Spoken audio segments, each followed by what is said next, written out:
Police say it was a close call for two young kids found inside a smoke-filled home, and tonight their mother faces child endangerment charges. Good evening, and thanks for joining us. I'm Justin Kraemer. Authorities rushed to a southwest Wichita home after a smoke alarm sounds. When they get there, they find food burning on the stove, two kids crawling around the home, and the mom passed out on the couch. Police say she may have been under the influence. Police are investigating tonight after a grisly discovery at a West Wichita church. A man's body floating in a pond, believed to have been there for several days. Good evening and welcome to KSN News tonight. I'm Justin Kraemer. Police were called to the scene around 7:30 this evening at Central Community Church near Maple and 235. Police are on the hunt searching for this man tonight, accused of robbing an ATM and then leading cops on a chase, speeding away not once, but twice.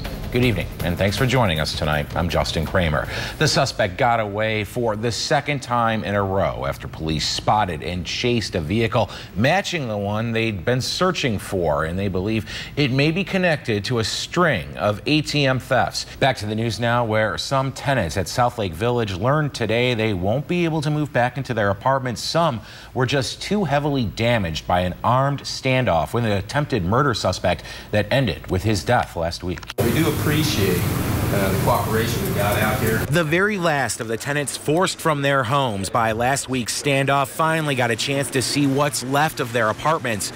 At the White House today, the push is on to urge members of Congress to vote yes for military action in Syria. President Obama announced over the weekend he will not move forward without the approval of Congress.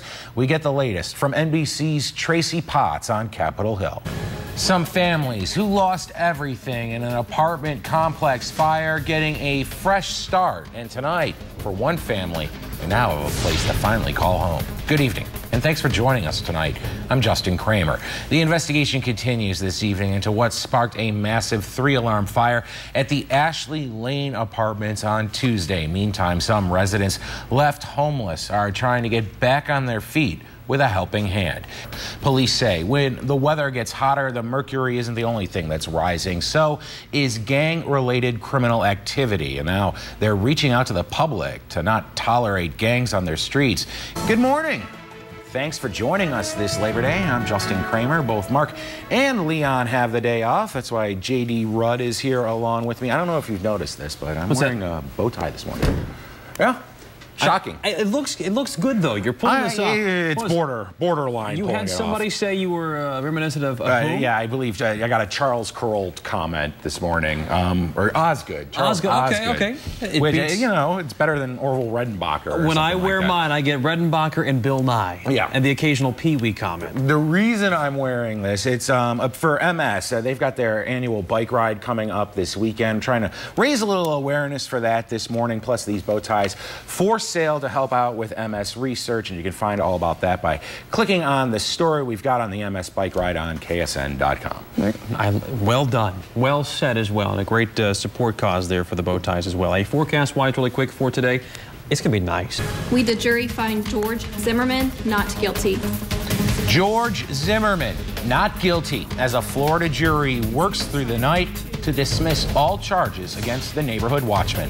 Good evening, and thanks for joining us tonight. I'm Justin Kraemer. It was a case that captivated the nation after George Zimmerman shot an unarmed teen and then claimed self-defense under Florida's Stand Your Ground law. Weeks went by without an arrest, with outrage piling up in the social media online before Florida authorities finally arrested Zimmerman and charged him with the murder of Trayvon Martin. The police chief in Sanford wound up losing his job for refusing to bring charges forward.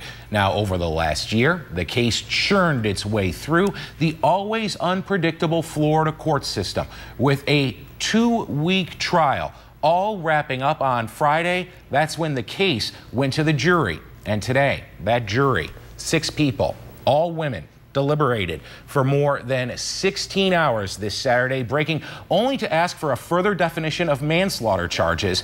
And then just an hour ago, they came down with their verdict. George Zimmerman not guilty of killing Trayvon Martin. NBC's Jay Gray has the very latest tonight live from Florida.